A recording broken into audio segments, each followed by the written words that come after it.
की जय। सभी गुरुमुख प्रेमियों से सप्रेम जय सच्चिदानंद। प्रेम और शरण दोनों ही सतगुरु से मिलने वाले प्रसाद हैं और उनकी कृपा से ही मिलते हैं। सतगुरु की मौज में रहना ही परमात्मा की मौज में रहना है। जो भगवान की मौज में रहना चाहता है, भगवान को प्रसन्न करना चाहता है, परमात्मा की शरण में जाना चाहता है, वो सतगुरु की शरण ग्रहण कर ले। जो भगवान से प्रेम करना चाहता है, भगवान को पाना चाहता है, वो सतगुरु से प्रेम करे, गुरु से प्रेम करे। गुरु की मौज में रहना ही परमात्मा की मौज में रहना है और सतगुरु की शरण ही परमात्मा की शरण है। ये सब मिलते भी सतगुरु की कृपा से ही हैं। ऐसा अवसर सतगुरु की कृपा से ही मिलता है और जब ऐसा अवसर प्राप्त हो जाए तो भरसक प्रयत्न यही करना चाहिए जीव को, गुरुमुख को, सेवक को, कि सतगुरु की प्रसन्नता जिस भी प्रकार से मिलती हो उसे हासिल करें। अधिक से अधिक यही प्रयास जीवन में हो कि मेरे सतगुरु मुझ पर प्रसन्न रहें और विचार हर पल बना रहे कि क्या मैं वास्तव में सतगुरु की मौज में चल रहा हूँ या कुछ अपनी मर्जी चला रहा हो, अपनी कुछ मांग रखते हुए सकामता भरे कर्म तो नहीं कर रहा, यानी कुछ कामनाओं के अधीन होकर तो सतगुरु की नज़दीकी नहीं हासिल कर रहा हूँ। ये विचार करते रहना चाहिए। महापुरुषों की शरण जो सही मायने में होनी चाहिए,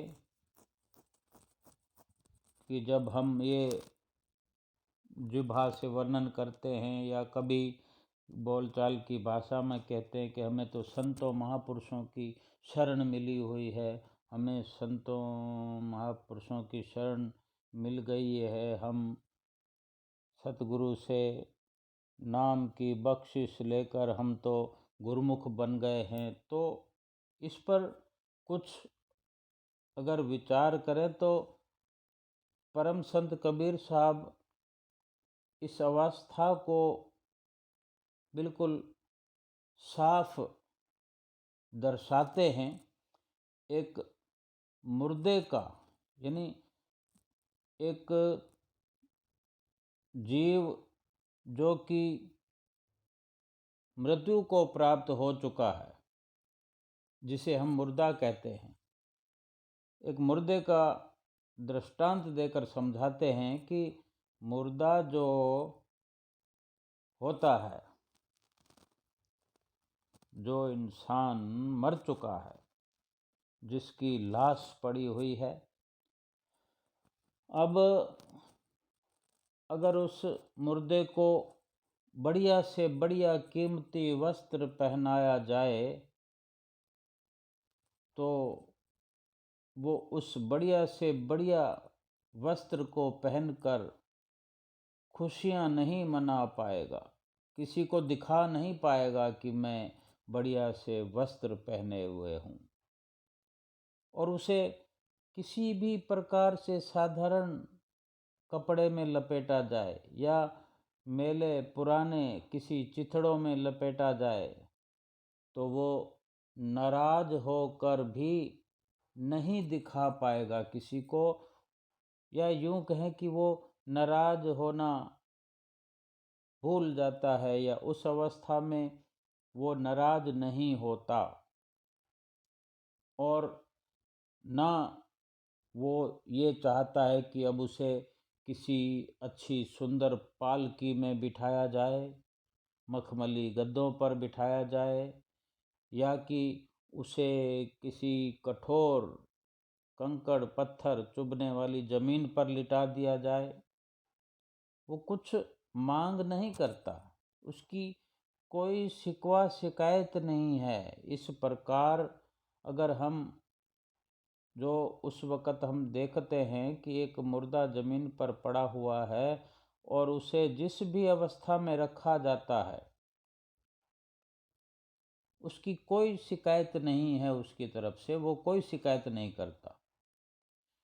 इस मुर्दे की मिसाल देकर सतगुरु महापुरुष हमें समझाते हैं कि इसी प्रकार एक सच्चा प्रेमी सतगुरु का हर संसारिक अवस्था को, जो हमारे सामने इस संसार में रहते हुए विचरते हुए जीवन यापन करते हुए जो जो भी अवस्थाएं हमें प्राप्त होती हैं, जो भी हमें अवसर मिलते हैं, सुखद दुखद,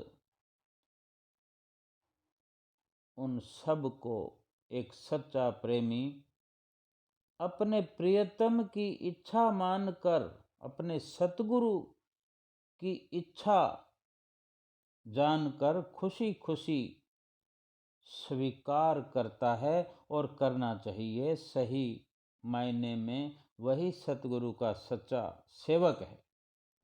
वो सतगुरु के प्रेम में इतना डूबा रहता है, डूबा हुआ होना चाहिए कि आराम और तकलीफ में फर्क भी न कर सके, यानी अपने आप को इतना मसरूफ़ करे सतगुरु की मौज में कि आराम और तकलीफ का फर्क भूल जाए। दोनों अवस्थाएं उसको एक जैसी प्रतीत होने लगे, सुख और दुख एक जैसा लगने लगे, कोई फर्क ही ना कर पाए। और जो सतगुरु का सच्चा सिख, सच्चा सेवक गुरमुख होता है, वो फर्क नहीं कर पाता। क्यों?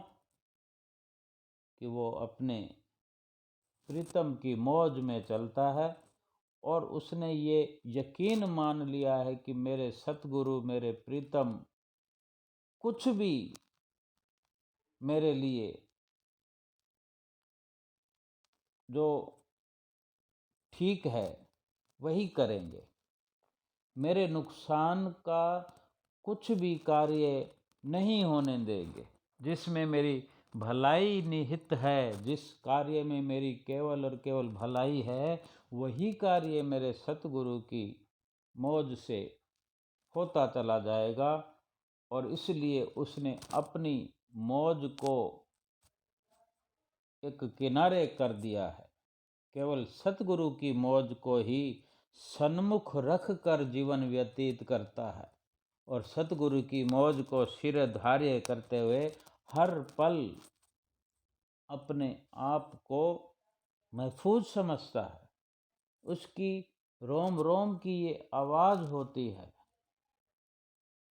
कि मैं बेहतर जीवन यापन अपने सतगुरु की मौज से कर रहा हूँ, करता रहूँगा। और इतना नहीं कि ये जीवन तो जीवन 84 लाख योनियों से भी सतगुरु की मौज से और सतगुरु की शरण प्राप्त होने के कारण ही उनसे हमेशा हमेशा के लिए छूट जाऊंगा। ये सेवक का अटल विश्वास है। सेवक वही है, गुरुमुख वही है जो अपने सतगुरु के वचनों पर अटल विश्वास करता है, अपने सतगुरु की मौज को सिरोधार्य करके जीवन व्यतीत करता है। सच्चा प्रेमी अपने सतगुरु से, स्वामी से किसी वस्तु की याचना ही नहीं करता, मांग करता ही नहीं, यहाँ तक के अपने लिए मोक्ष को भी मांगता नहीं है। उसको मोक्ष की भी चाहना नहीं है। ये तो एक सतगुरु का बहुत बड़ा उपकार है कि जो सतगुरु की शरण में है उसे 84 लाख योनियों से मुक्ति मिल जाती है। लेकिन ये सेवक जो है अटल विश्वास के दायरे में रहते हुए इस प्रकार की मांग नहीं करता, अपने सतगुरु से याचना नहीं करता, क्योंकि उसको भरोसा है कि जो मेरे सतगुरु करते हैं वो ठीक करते हैं और ऐसा और कोई नहीं कर सकता। तो क्या हम गुरुमुख हैं श्री आनंदपुर दरबार के, अपने सतगुरुदेव महाराज जी के, श्री परमहंसों के सेवक हैं, गुरुमुख हैं, प्रेमी हैं? एक बिल्कुल हल्के तौर पर ही सही, लेकिन थोड़ा अंदर अपने महसूस करते हुए, देखते हुए इस विचार को पुख्ता करें कि क्या हम इस कसौटी पर खरे उतर रहे हैं। अगर नहीं तो बहुत समय है हम गुरुमुखों के पास, प्रेमियों के पास, बहुत साहस है हमारे पास। हम अपने आप को अभी का अभी बदल सकते हैं। अभी का अभी हम अपने श्री गुरु महाराज जी की मौज पर चलने का संकल्प ले सकते हैं। अभी का अभी इसी पल शुरुआत कर सकते हैं।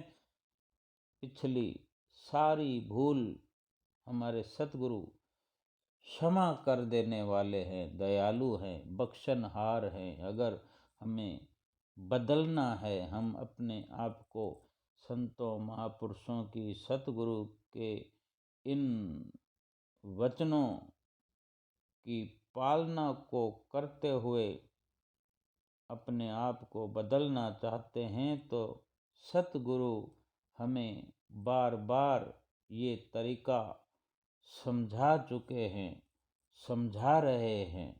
हमें उसी नज़रिए से अपने आप को बदलने का भरसक प्रयास करते हुए, भरसक कोशिश करते हुए इस सफलता में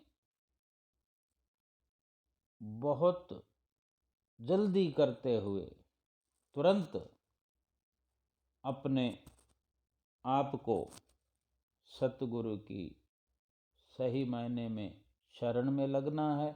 सही मायने में सतगुरु की मौज को सिरोधार्य करना है।